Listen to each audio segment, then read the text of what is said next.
And we are live. Hello, Central Mafia, and welcome to another live stream where we bring you a lot of cool information and stuff that you need to know. I'm very excited about today. I think I'm excited about all of them. It's like never quit learning, and that's one of the great things that we do here, and always bringing MSPs through education.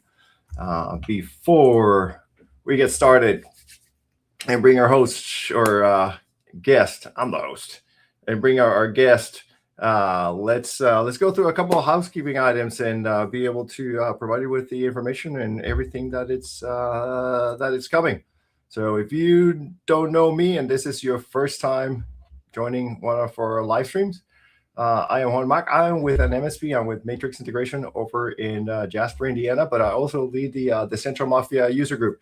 And like I said, it's just a community built for MSPs by MSPs, and our goal, our mission is to bring MSPs together through education, learn, collaborate, and be able to grow.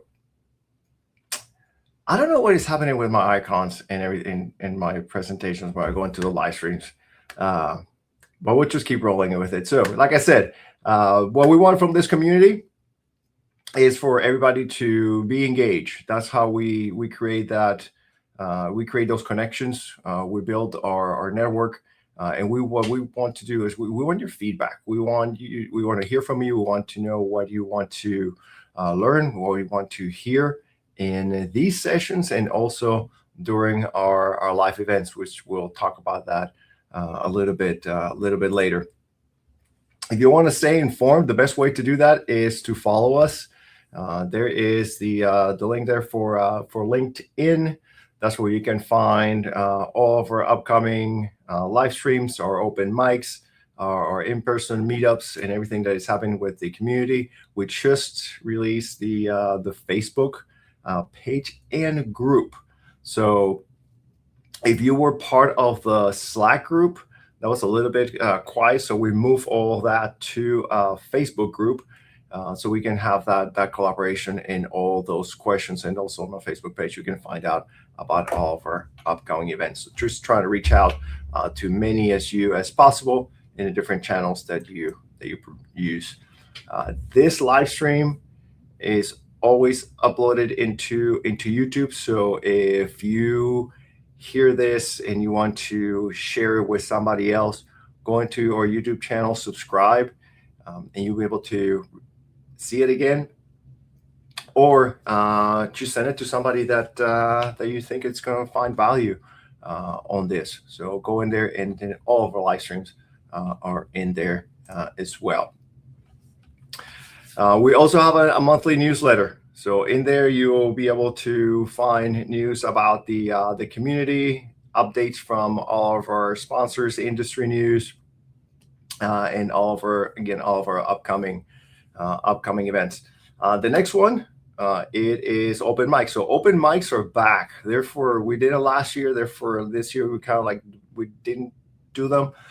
So we brought those back. So, and we have those actually like every other week. We have an open mic. So we have a new pattern. So we have live stream, open mic, live stream, open mic. In that's going to be our cadence for this year. So next week we'll have an open mic. We have the first one last week, and Aaron did a great job facilitating that. Open mics are just for you guys to join and ask questions, talk about a specific topic. We have situations where people share their screen and they're showing what they're doing, and they're really good to keep the community engaged. And again, just have that opportunity to ask those questions directly to all the partners that joined those calls. And then our next live stream will be the following Thursday on the 28th.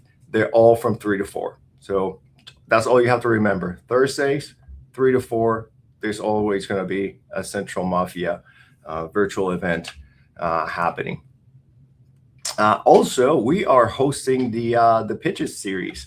And those are every Tuesday at 2 p.m. If you're not familiar with Pitch It, that is ConnectWise entrepreneur incubator program where different vendors are joining to be part of this program, and I believe they were already selected. So there's some announcements coming up. But on the previous sessions, we had previous winners.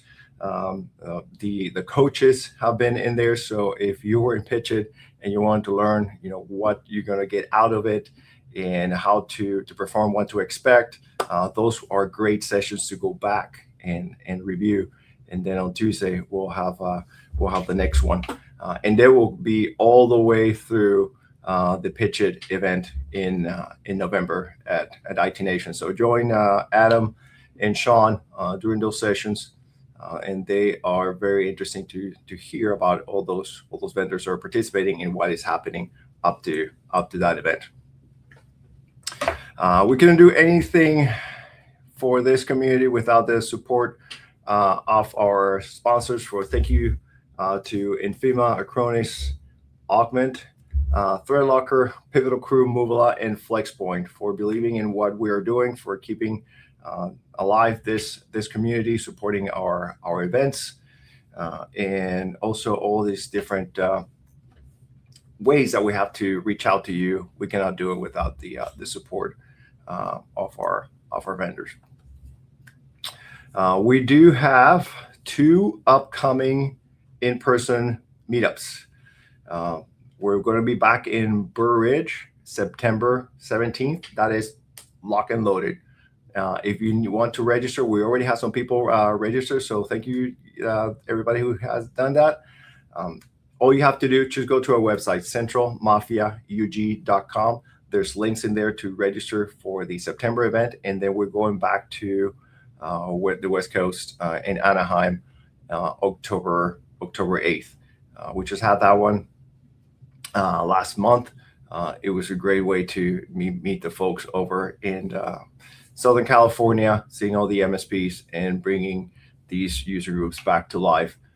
So again, just go to the website, centralmafiaug.com, and there's all information about the community and also the links to register for these events. So today I am very excited because typically we're showing like best practices for partners. We're bringing some of our sponsors in here.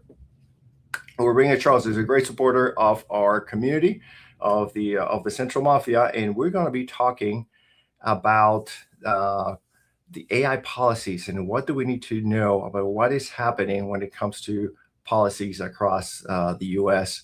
And he's been very engaged, and from that perspective, is going to give us a little bit of information on what do we need to be aware of. So let's bring Charles. Charles, you are CEO and founder of the MSP Alliance. You've been doing this for a long time. See here, like since the 2000, which makes MSP Alliance the largest and oldest MSP community in the world.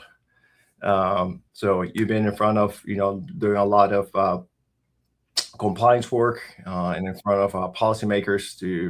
You're really an advocate for the MSP and for the MSP community, not just so running the business, but for all of us. They are doing a lot of work. So thank you, Charles, for being here. And did I miss anything? No, it was perfect. Perfect, Juan. Thanks. I don't know if you had anything like as we were talking about the guitars in the back. I was like, if you have any like hidden talents. No, we're still actively looking for a drummer and a lead singer. We have a bassist from an MSP who likes to play bass. So we're trying to put together an MSP band. But, getting a band together. Yeah, exactly. Yeah, the MSP World Tour.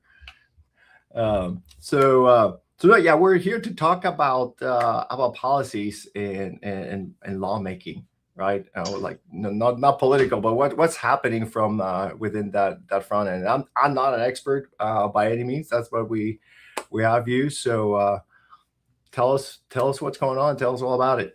Yeah, Juan, it's a really good topic. I'm going to try to keep this really simple and not get political. But what is the United States national artificial intelligence policy today? And what is that going to look like for MSPs what will you guys out there listening, watching this, have to take away from this, and in order to become better prepared and to be useful, and thirdly to monetize this, right? At the end of the day, you have to be able to monetize this information and be useful to your clients, because that's what they pay you to do. So I'll start first. One, we can talk about just what the AI policy is today, what that means, and then we'll get into practical, what does that mean for the average Central Mafia user group member, participant, and we can go from there. So first, let me say there's a lot happening around the globe that may or may not impact, right, some of your members, a lot of our MSP members, right, because the MSPs are very multinational, right? Even if you're a US based MSP, you might reasonably have customers in multiple countries. Certainly you might have them in multiple states.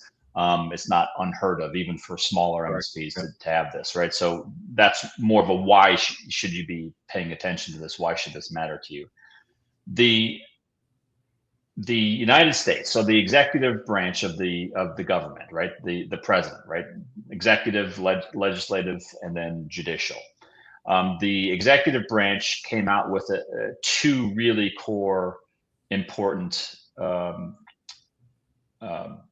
executive orders, right? EOs, executive orders. One around kind of AI policy and AI framework, and the other one was in December. That was kind of a precursor to the one that came out in March of this year. Boiling all of that down, what did it say? First of all, it said that the United States is going to be the dominant player in artificial intelligence on planet Earth. Number one. So they're already telling you what their goal is, right? So whether, politics aside, it's a crystal clear ambition for the country of, we are going to be dominant. There is going to be no second place, third place for us. We are going to be in the first place when it comes to leadership, to governance, to innovation. All of that is going to be is clearly set out in this executive order. It does absolutely talk about safeguards or guardrails for AI, right? So it talks about kind of three priorities or three pillars of US AI dominance. We'll talk about that in a moment.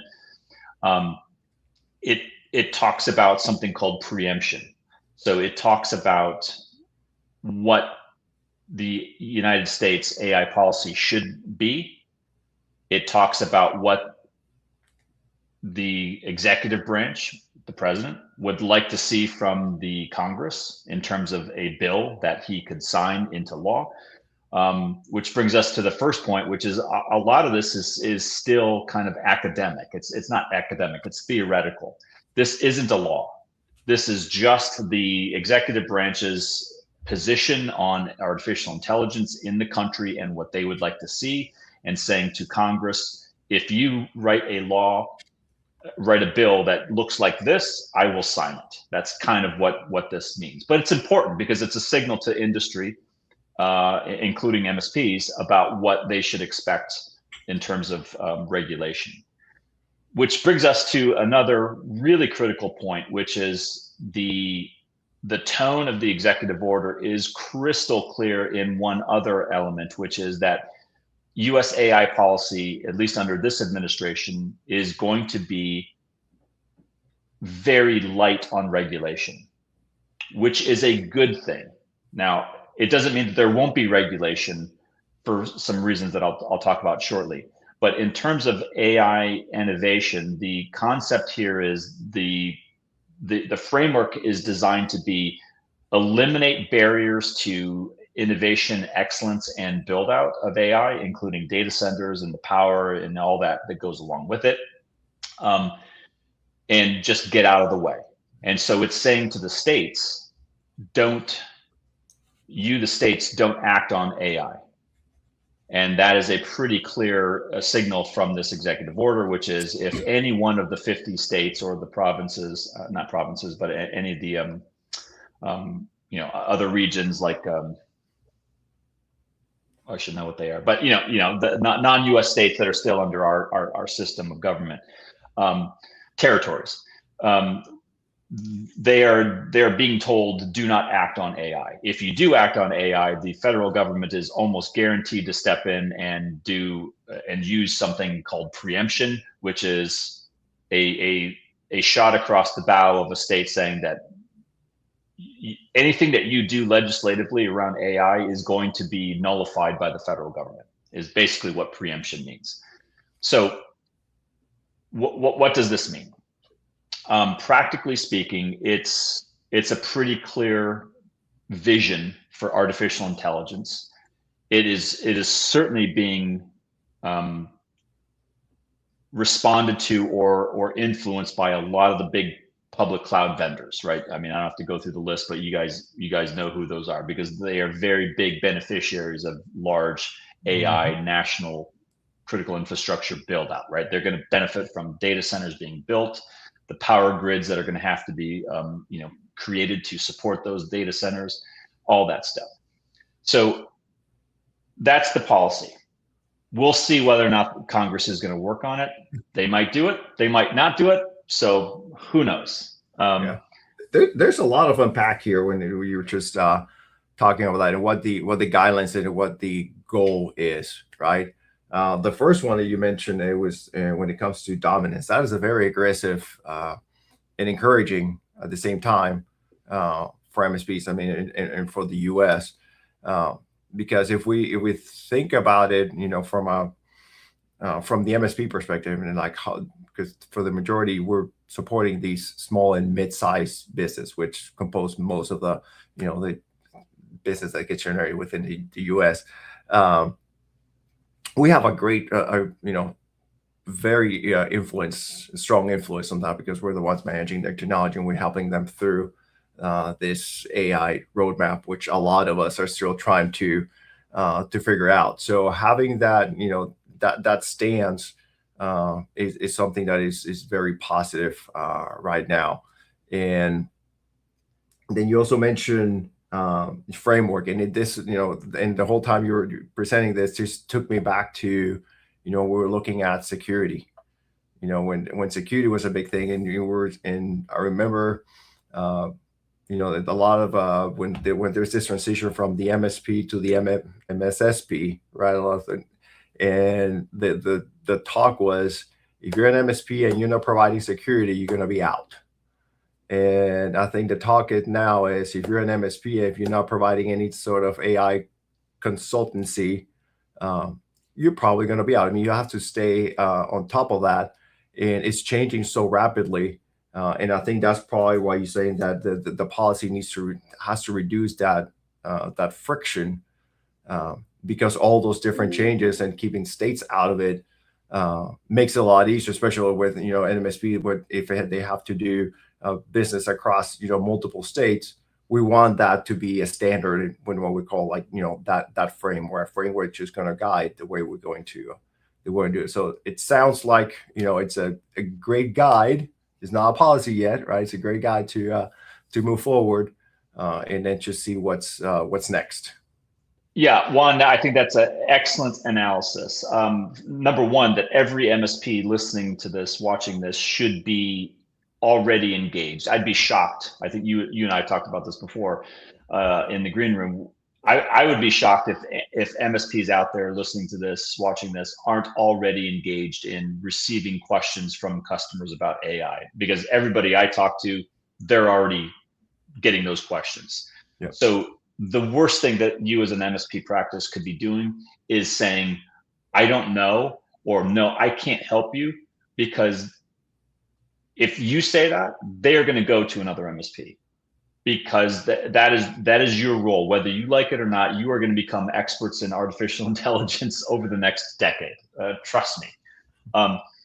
So I want to get back to some of the framework, because it deals with cybersecurity. And Juan, you just talked about cybersecurity, and I think that there's an element of cyber that has to be addressed with any AI policy. And that is the executive order talks about the blueprint for a unified minimally burdensome, meaning a low regulatory, low bureaucratic national approach, including federal preemption of any state laws or conflicting state laws involving AI. But it states, and you can read this for yourself. If you haven't, by the way, I would encourage you to go read it. It's a very short document. It's public. You can go to whitehouse.gov or wherever and see it for yourself. But it includes safeguards, or what I would call guardrails, about national AI build out, and it includes a couple of things that are really noteworthy: child protection, okay, fraud, infrastructure protection, national security, it's a big one, and then protection for creators. I think that the national security element is the biggest bucket of opportunity for MSPs, because that is, save for a very, very small sliver of the US economy, national critical infrastructure is pretty much everything else. And if you haven't been paying attention, the US government right now is in a massive, war footing buildup of national critical infrastructure defense. And if you guys out there on the ground already know this, but MSPs from mid-market really on down to SMB, you are the frontline defenders. Yeah, nothing absolutely is going to get blocked unless you guys are there to block it. Exactly. And not to, I mean, we're talking about AI policy, not to go down the, the security, but you mentioned infrastructure.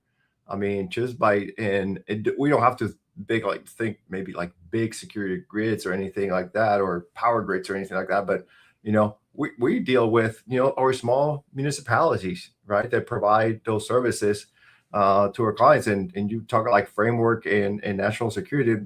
My brain went to CMMC, but doesn't necessarily has to be, that specific, right? Not necessarily defense, but what the services that we're providing. And like you said, I mean, when think about AI and the way how it evolves rapidly can make things happen so fast. The same thing with cyber threats, right? Because we're not the only ones using it for the benefit of our organization. Cyber threats also can happen a lot quicker, and we need to then react more quicker.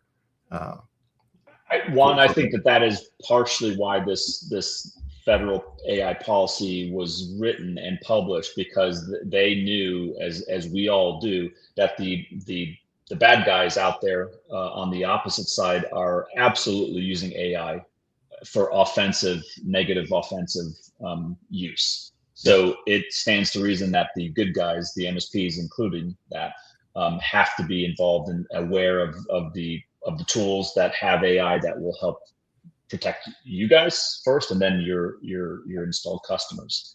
I did want to bring up this, get more to practical, because I know you want to talk about for your group the practicality of what this means. This is like legal theory. This is political science 101 for people who follow this and what Washington does. But we have to be aware of a very quick growing amount of state legislation that already does exist around cybersecurity, right? Texas, I think I talked about this at the Central Mafia User Group in Illinois a couple months ago, right? Texas has already come out with a Texas state cybersecurity safe harbor law. So I don't look at AI and cybersecurity as this different. To me, they are one and the same, because you can't implement AI without having addressed the cyber issue. That is to say that there are data safeguards, there are cybersecurity safeguards, intellectual property issues. There's a whole host of issues that translate from one to the other. So I look at it as one coin, two different sides of the coin. So I think that the MSPs have to be aware of what the federal government wants from an artificial intelligence standpoint, but also what they have to deal with today in terms of state safe harbor cyber legislation, data breach notification laws. All 50 states have data breach notification disclosure requirements. And so that you have to kind of merge or clutch those two together and navigate, what we see in the compliance world. We see a lot of MSPs having to navigate and become CMMC compliant. How do you do that? And having just read the federal government's AI policy, something's going to give, because you're not going to get an AI system that nobody knows where it is or what it's doing or how it's being used cleanly through a CMMC review. You're not going to get it through an MSP verify certification. You're not going to get it through a SOC 2 or an ISO or even CIS, kind of NIST controls, right? All these things are going to ask the core question: what are you doing? What are you doing with your customer on AI, and how does that impact your compliance? Because one, I think you've probably heard these cases. You're seeing law firms now getting called out by judges for using bad. Have you heard this? Oh yes, I've heard this. I heard Right? the story. It was on the radio when the actual judge call it out. Yeah. So for those of you who are not familiar with what one's talking about, right? There's one big law firm, national law firm, that got kind of publicly humiliated by a judge for basically using AI and having bad citation in a court proceeding document, and the judge kind of said, "Shame on you, right? Shame on you for using AI and not double checking the work, and it was clearly wrong, and you might have also violated attorney-client privilege by leaking client information into a public AI system." So don't think that national AI policy just means we can use AI however we want. That is not what I'm saying. I don't think that that's what the executive branch is saying. I would say that this just means that we are going to be dominant, but we're going to be dominant with AI in a safe, intelligent way. That's kind of my interpretation of all these things. Yeah, yeah, and I think with the compliance and security, like you made a great analogy, right? Like it's two sides of a coin. I think with MSPs, when we're approaching this, we're experts when it comes to managing data, managing compliance, and managing security, and then when it comes to AI, we just have to have that conversation. But sometimes it's like, but not stopping the progress or the implementation and the desire of our clients and the implementation of AI, and not that be the stopgap. It's like, well, we need to take all of these things into consideration first, which might take time. It's almost like they should run in parallel, right? As they are looking at the AI roadmap at the same time, let's look at your compliance and security roadmap and make sure that those are able to, both move forward at the same time in order to make progress. It's going to change fast. It absolutely will, Juan, and I'm sure you remember. I'm sure a lot of the Central Mafia user group members probably recall this, but when BYOD, bring your own device, was rapidly becoming a major issue globally, and MSPs were having to deal with it, right? The kind of typical case study was the executive who brings an iPad into the boardroom and says to their IT department, "Hey, can you connect this iPad to all the company, data sources?" And the IT department has no way of monitoring or managing this iPad because it's not a Windows machine. And so it created like a lot of problems, right? Just like bringing your own mobile device into the company and saying, connect it with everything that's really vital, and no one knows how to manage it, right? So I think don't get confused or scared off by things being in flux or in transition, because that's what the next 10 years is probably going to look like. Instead, look at it as a huge opportunity to consult, to advise, to really help prove your value to your customers, even again, by saying to them, whether it's a law firm, medical practice, accounting practice, engineering, the small HVAC company who has a military base as a client who's implicating CMMC. All of these are potentials to say, let's look at how you want to use AI, and then let's look at what that does to your internal security and to your compliance. And you can that alone is worth its weight in gold for an MSP to be able to have that conversation. That's just my 2 cents. Yeah, absolutely. I want to just quick go back a little bit, just a quick question where you're talking about like the policy and how that we're just doing here in the U.S. Do you have any knowledge of how do we compare to like other countries? Is there progress in there? Is there any difference? How other like countries are doing it? Yeah. So if you look at the from a cynical standpoint, it's not cynical, but if you look at the if you're familiar with the Five Eyes, right? The intelligence community made up of the United States, Canada, Great Britain, Australia, and New Zealand, I think, right? So 5 countries that basically all share intel, right? And so they, you read about, you can search that online and learn all you want about Five Eyes. But those countries certainly are very similar in their AI approach.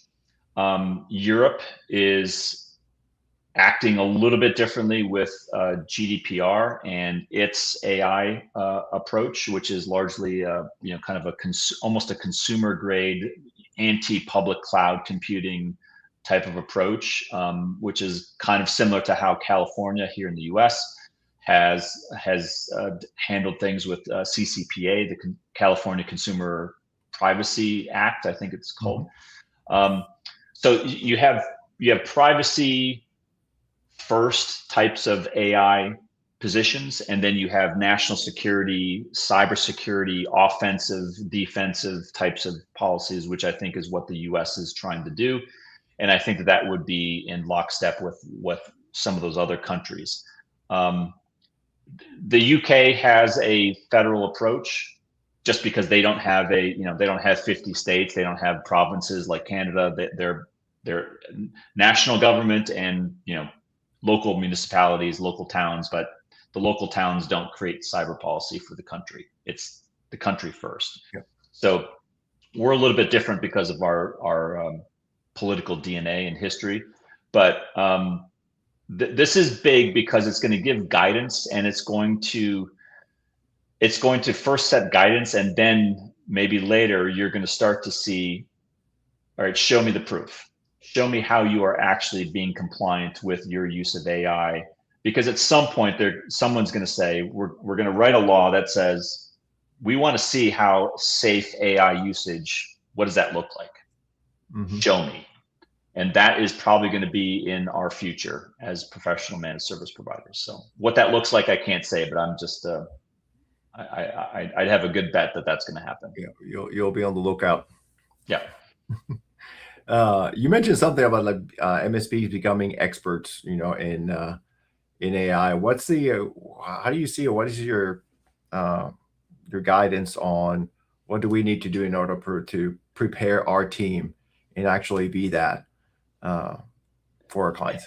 Yeah, I mean, I think that Juan, you said it at the beginning of the show that continuing education is part of our professional requirement. It is embedded in the DNA of every managed services practice out there that your customers, everybody expects you as an MSP to be constantly learning and staying up to date with what is new. And that is no different than how, if I'm dealing with a doctor who's 70 years old, I expect the doctor to know everything that's current, not just what he learned, 50 years ago when they became a doctor, right? Yeah. So you as MSPs have to be always on the cutting edge. What does that mean for artificial intelligence? I think it starts with the fundamentals of how do kind of public AI systems, public LLMs, what do they look like and what do they mean for, let's say, a law firm client? Maybe you have a small law firm who's saying, hey, I'm thinking about using ChatGPT for our law firm. Or maybe I'm thinking about turning on Copilot, right, in our managed, Microsoft 365 environment. Should I do this? Well, they know about their attorney-client privilege obligations, but as MSPs, what turning on Copilot means for, that tenant for that law firm. And so I think you would first say to them, all right, great, let's talk about that. What SharePoint section of your tenant deals with clients? Because maybe we should not have Copilot accessing that, because that could get you into a lot of trouble, right? And just having those types of conversations with clients who might otherwise get themselves into trouble, I think is the beginning part of the MSP's journey towards educating themselves, educating their clients, and becoming, experts, as you and I both said. Yeah. Yeah. I think that's one of the things that we did cover back in Chicago when we did the whole conversation about that. And CJ, which is an expert when it comes to like the security and trying to come up with compliance and frameworks. And we just talk about like guidance, like, yeah, we need just to guide the client and to understand that, because, you mentioned Copilot, which is an essential part of, the Microsoft ecosystem, and there's a lot of guardrails that are already put in place. But how does that look, when we're talking about, and TJ made a great example, like if we say like, okay, we're going to use this particular LM, ChatGPT, but not Gemini. But if you open your browser, you go to Google, you get an automatic, it's already built in. So there's a lot of controls in there, and they're very hard to maintain it and keep. And a lot of those, it's just having those intelligent conversations with our client to be able to provide them guidance with that, and understand the risks, and structured data and what's out there, to provide our expertise. I don't think pulling from lessons learned from past types of technology driving bad decisions, right? BYOD, shadow cloud, right? I mean, that came up when we were dealing with should you be putting how do you know if your clients' users are putting customer company data inside Dropbox, right? Which is not an authorized cloud backup solution, right? I mean, so, this is old stuff, but the same questions and the same issues are going to come up again, I guarantee you, with AI. Like, what AI systems are you allowed to use? Does your client even have a policy, right? These are some of the things that I would be bringing up if a client approached me and said, and if I was an MSP saying to that client, well, can we use AI? Sure. But let's first figure out what you want to do with it, and how badly, how much at risk are you willing to put your practice or your company? Because again, the policy from the federal government is not saying everybody can use AI and there's going to be no penalty and no risk to it. That is not what this framework says. It clearly says there will be guardrails, and those guardrails are going to be enforced largely by, in my opinion, MSPs. Mm-hmm. So. Absolutely. What's been your involvement with all this? I know you're with MSP Alliance, you guys have a good influence when it comes to compliance and things like that. What role are you guys playing right now on this? Yeah, I mean, so from day-to-day certification work, how AI is coming up is largely, as I alluded to before, it's coming up in terms of how does it show up in a policy, right? How is a managed service provider seeking certification using AI? The first question we're going to ask is, well, what does your policy say? Do you have a policy like an InfoSec policy that includes AI? A lot of MSPs still haven't updated their InfoSec policy.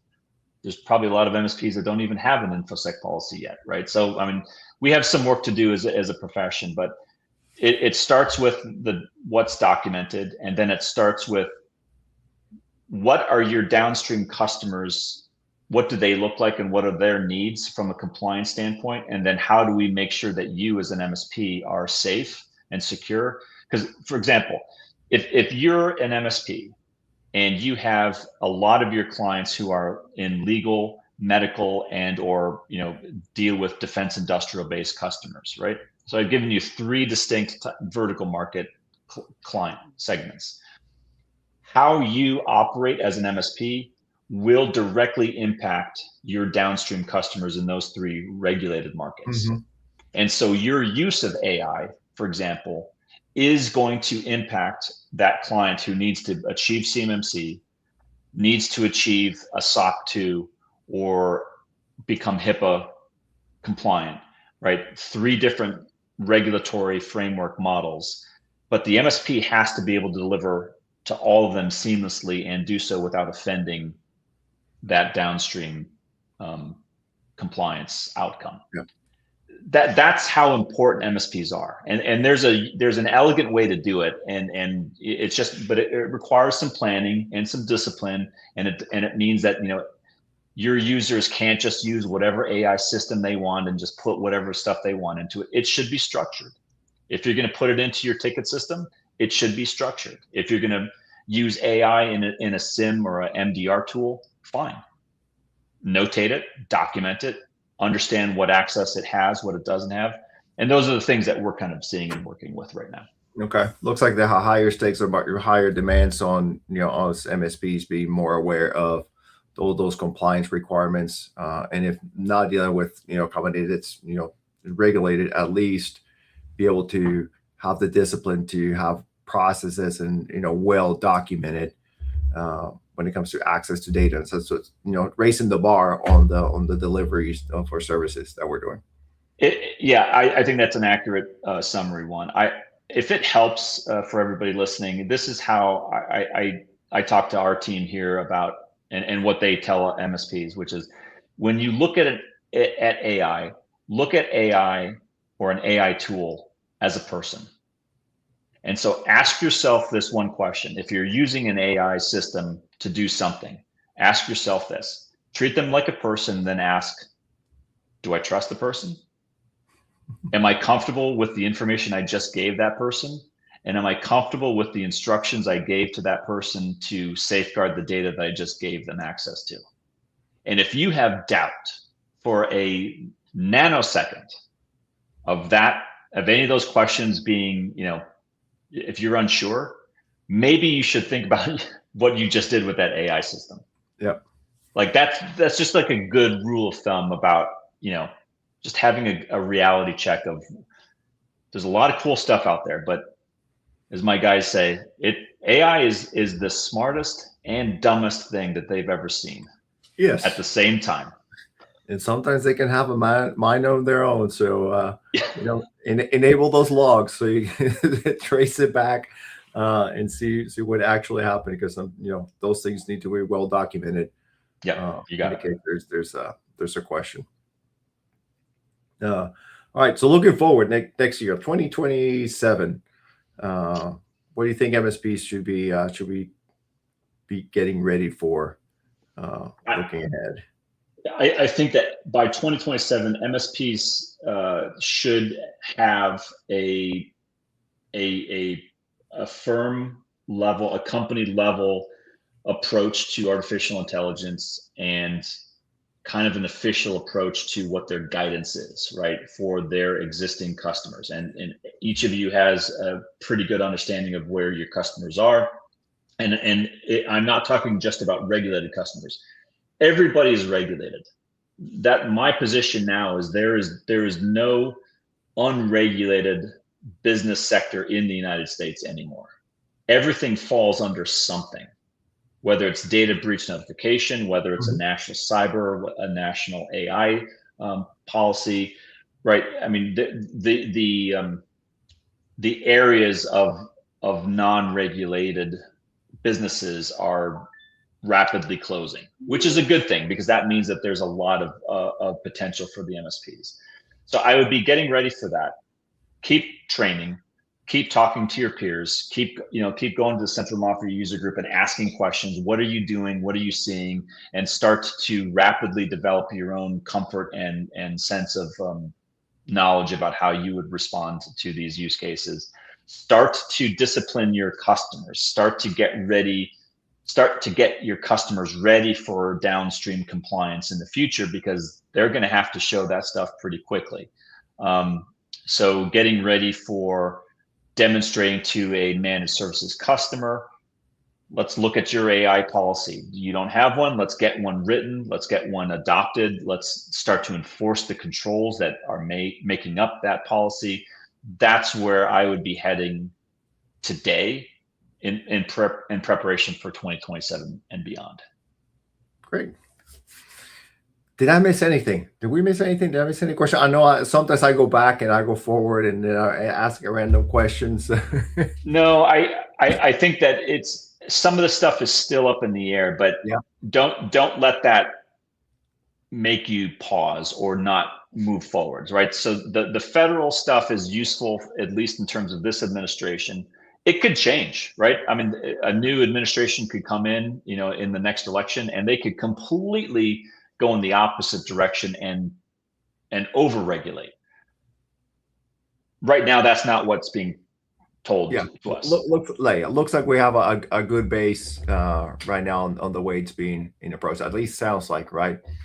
Well, let me just refine that, which is for the last 4 decades, really since the 90s, Republican and Democrat administrations alike have largely taken, in terms of the technology sector in the US, a hands-off, non-regulatory approach, which is to say, they know that we are the best thing on the planet in terms of innovation and value and high-tech production. So I think that is a legacy US country level position, and I'm hoping that will not change regardless of who comes into office. Yeah.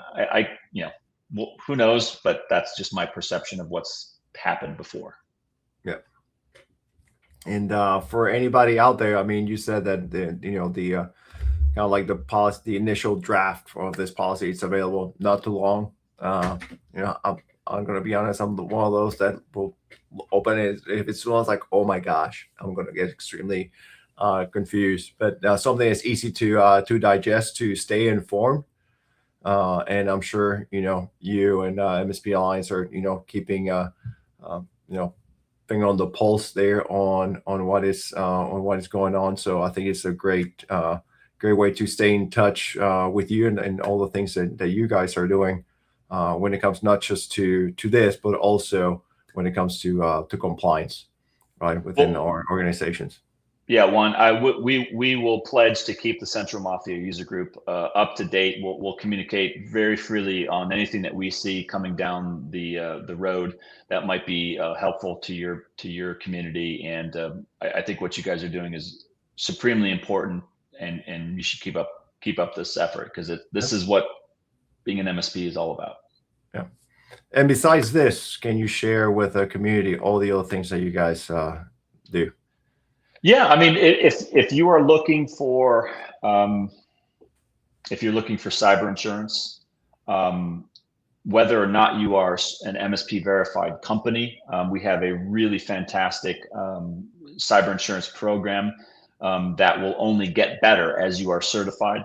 You can check that out on the Central Mafia page that we have specifically for your community members.